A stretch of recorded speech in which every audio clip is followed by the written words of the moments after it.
Welcome everyone to Fighting Words for a very special episode. I'm overwhelmed with joy with the guest that we have today, Rodney Barnes. You may know him as a writer, a producer, a comic book nerd. Are you a sports nerd as well? I'll put sports nerd in there as well. Yeah. You've seen many of his titles, Winning Time, The Boondocks, you're part of that as well. Yeah. And now he has a bunch of, I'm going to try to say this word right, horror. Yeah, it was good. Hey.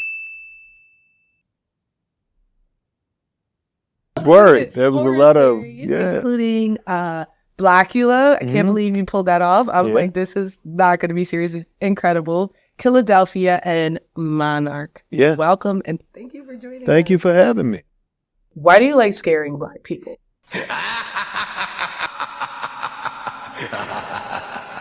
When I was growing up as a kid, I loved horror films. I was the only child.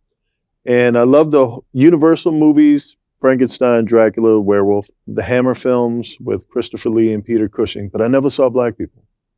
And I always wondered, because my world was primarily Black because of my family and the neighborhood that I lived in, but I'm watching these movies and I never saw myself. Blackula was the first movie that I went to as a kid. My mother took me and I saw like a Black narrative being run by a primarily African-American cast. It sort of sparked something in me that if one day I ever got an opportunity to do this for a living, this is how I would do it. And I started to play with the pieces in my head. What made you pick Philadelphia for your debut? When I was a kid, I was in the Boy Scouts and we took a field trip to Philadelphia. And you see the Liberty Bell and you see the Constitution and all of these symbols of democracy. But then you also see the stuff, the despair that happens in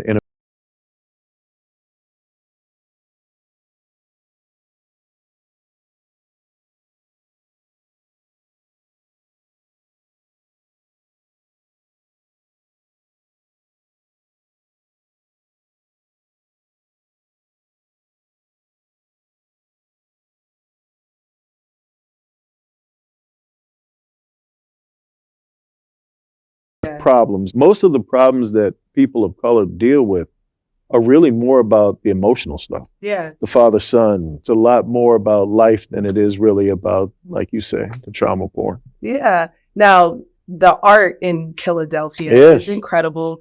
It is drawn by a white man. It is. It is. Incredibly white. Oh, I knew it. I knew he's very white.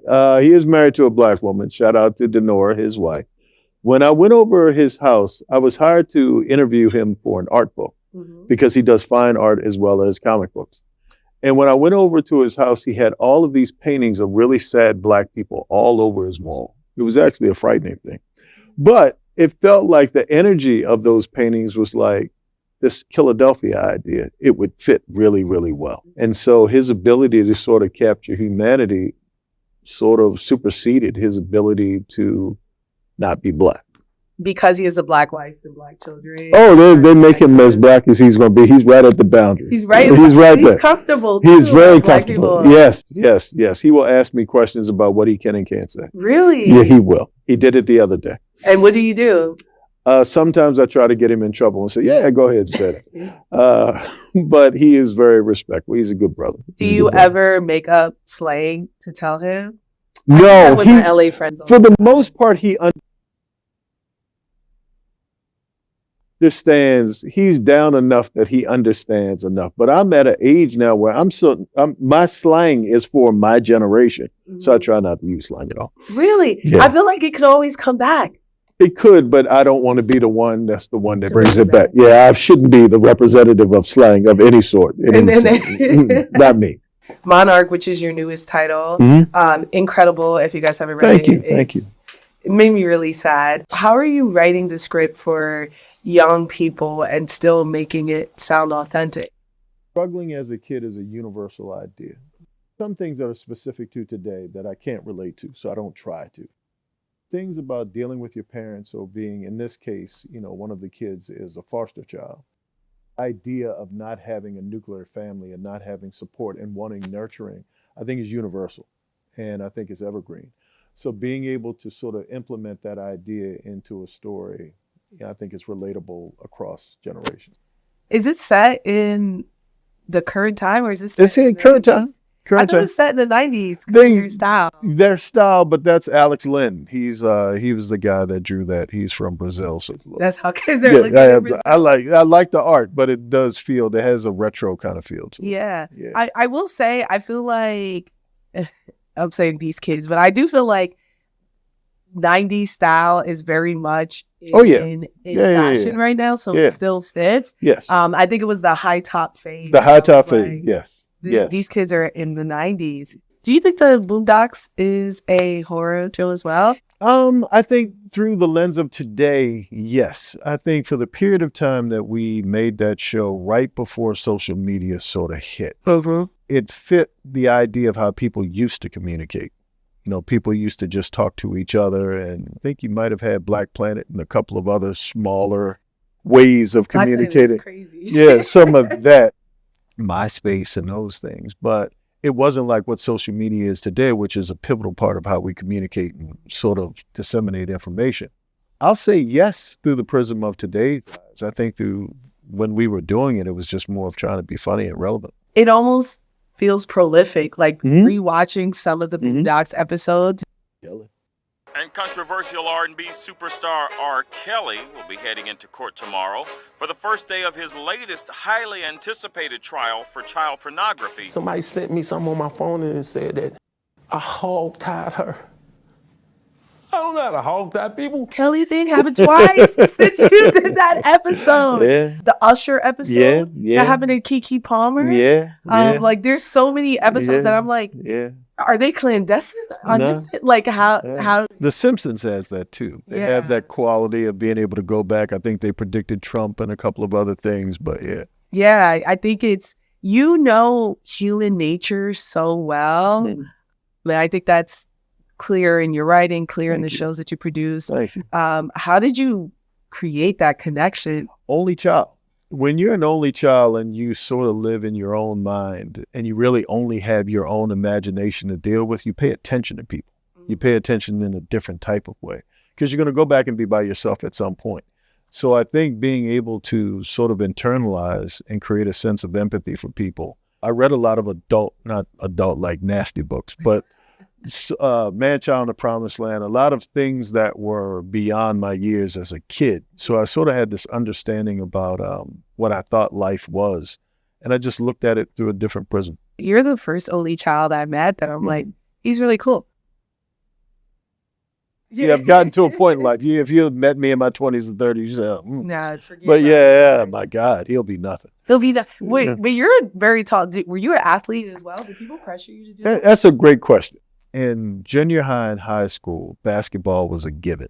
Like you have to play. You don't have a choice. So I got good enough to be able to make the team, but I was never like great. I never loved it that way. Yeah. And some of the people who played with me, they loved it. Like they would shovel snow to go out and play. I'm reading comic books, so I was more of a fan of it. And I enjoyed playing when I played, but I never really had it in my heart like a lot of my contemporaries did. That's really funny to hear. Like, play this basketball. You're like, I want to read. I want to read. I want Stephen King. I used to be ashamed of my love of all of the stuff that you see in the store. Yeah, same. Like literally, I walked around with this idea that I'm almost like a pariah because there were like 4 or 5 other kids in my neighborhood who embraced it. But for the most part, everybody else was into sports or the things that they like, ravenous into the thing that they were into. But I was that way about this stuff more than anything else. Did that give you some sort of authority when you were on the Winning Time set? Because you were like as tall as everyone else there. So you're like, listen, you guys can't talk down to me here. We're the same. There was a relatability, I think, on a couple of levels. Height and size, certainly when you're playing sports does. But I think it was more from the time that we were telling, that 79, early 80s period. That's when I fell in love with basketball, from the idea of loving the game through watching it. That was my period. Up until then, I was just a kid on the playground playing the game. But then you start to get heroes, and we were talking about Magic Johnson earlier, and Dr. J and Kareem Abdul-Jabbar, and really studying those guys and seeing them as like figures in my life and posters on the wall and all that kind of stuff. So being able to tell the story later on in life, it was like a synergy and just, I love a that. great feeling. element of Winning Time. And maybe that's because I read your other work before I watched this show, where I felt like I was almost watching Game of Thrones, like Magic Johnson going against his coach and things like that. And I'm like, Larry where's Bird, all of that. Yeah. No, there was and I think that was purposeful. I mean, to people who love sports, it's larger than life. And certainly that period was larger than life, because up until that point, the NBA was like the number 5 sport. And the story of Larry Bird and Magic Johnson started when they were in college and being drafted to the teams that they were drafted to, and such cultural differences, with Boston being one idea of a blue collar hard city, LA being Tinseltown and Hollywood and all of that. The clash of those two, and there were ethnic aspects to all of that. So it just made it a story as much as a sport. So you're watching like Clash of the Titans. I felt like you were being unbiased in the story as well. So I wanted to always be behind Magic. And there were many times I was like, this may not be it, boy. Like, you got to think of other people. And I was almost angry at you for making me empathize for a white man in the 80s. Yes. It's a tribute to your writing. Thank you very much. I appreciate that. You're welcome. So now that you're deep in both communities, the comic book community and the entertainment community, which one do you prefer? When you work in TV, there are very clear boundaries. You know, if you work in network television, there's standards and practices. When you work at cable television, you have a lot of producers and people that come in, and you may have an idea that you think is perfect, but you have to work with your partners to make it ultimately what it needs to be. When you're working in comics primarily, certainly indie comics, you can do what you want to do. So there's a purity there. And I think it's connected more to the idealism and romance that I hoped writing was way back when. And so I think besides prose novels, which one day I'm going to get to, comic books are the thing that are closest to my heart. Really? Did you have any pushback when you were like, I want a comic that's John Adams with a vampire art? Did anybody say, whoa, that's a lot? Critics, but not so much when I pitched it to Jason. When Jason and I went to dinner, and we would pitch each other ideas. He hated my ideas. I hated his ideas. And one night he was drinking, and I pitched him Philadelphia. And he said, I like that one. And I'm thinking it's the liquor. And the next morning he called me. He said, that thing with the vampires and the presidents, have you written that down? I was like, no, it's just in my head. And he said, I think that's one we could do. And that's sort of the presidential component was a big part of it. And you've been nominated for two Eisners, yeah. If you guys don't know, an Eisner is the Oscars of comic book. Actually, Blast from the Past, where we're filming, has an Eisner award. It should have a couple of Eisners. This is a beautiful store. It's a gorgeous store.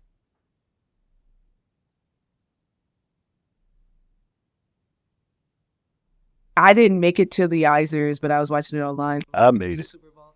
Of course you made it. Who's going to say no to Rodney Barnes? Believe me, there are people that do. There are people that do. But yes, they do. Do you just stand up?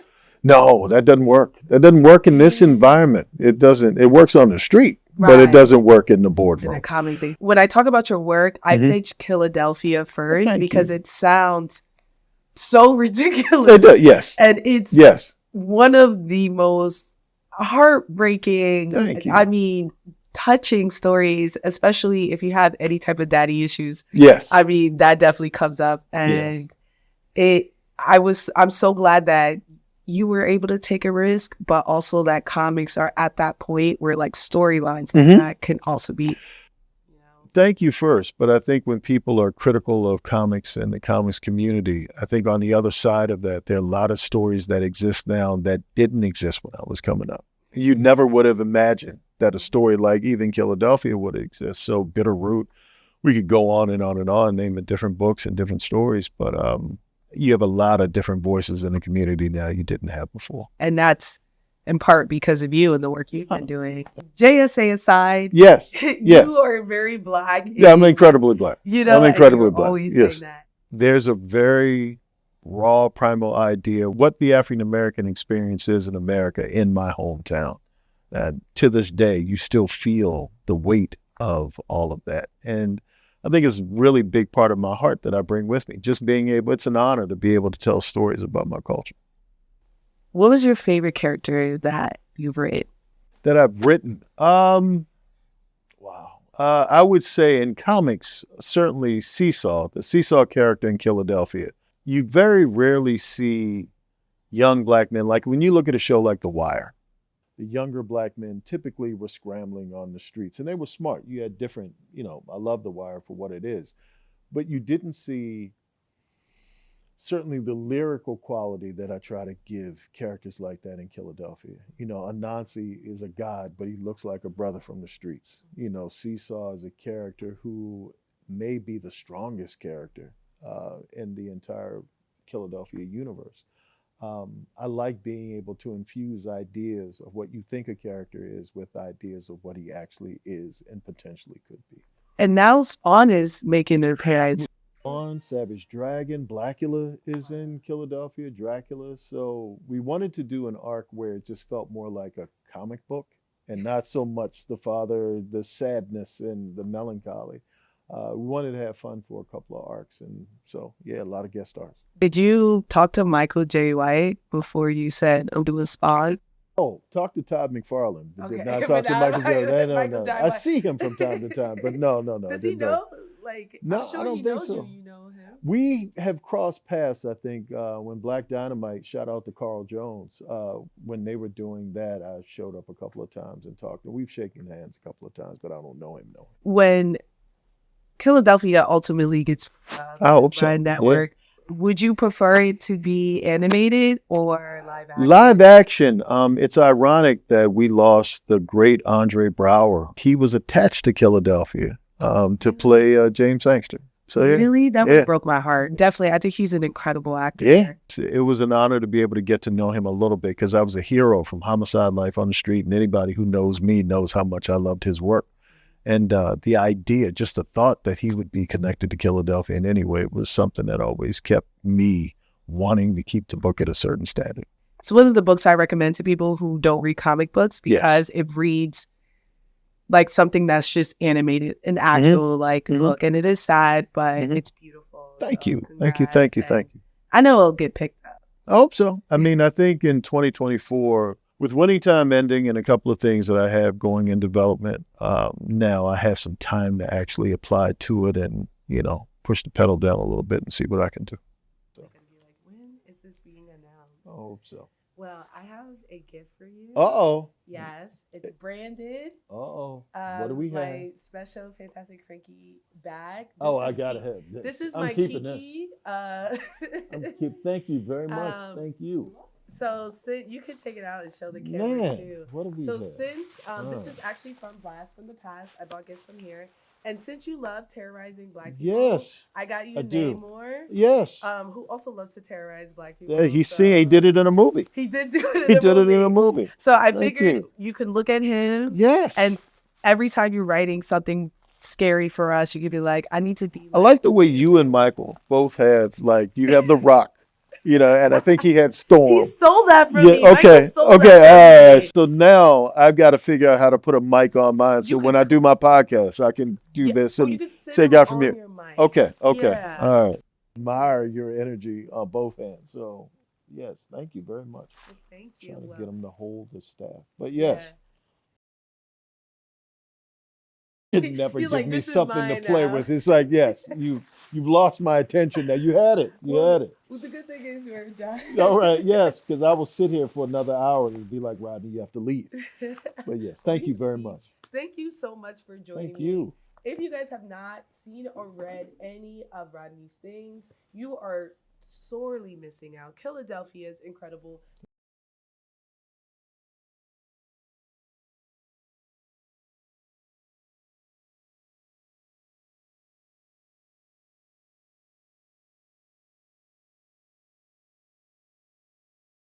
Star Wars books. See? So, yeah. You gotta look him up. Check out his IMDb. Check out his page. Look at all his work. It's incredible. Thank you for joining me. Thank you too. I appreciate it.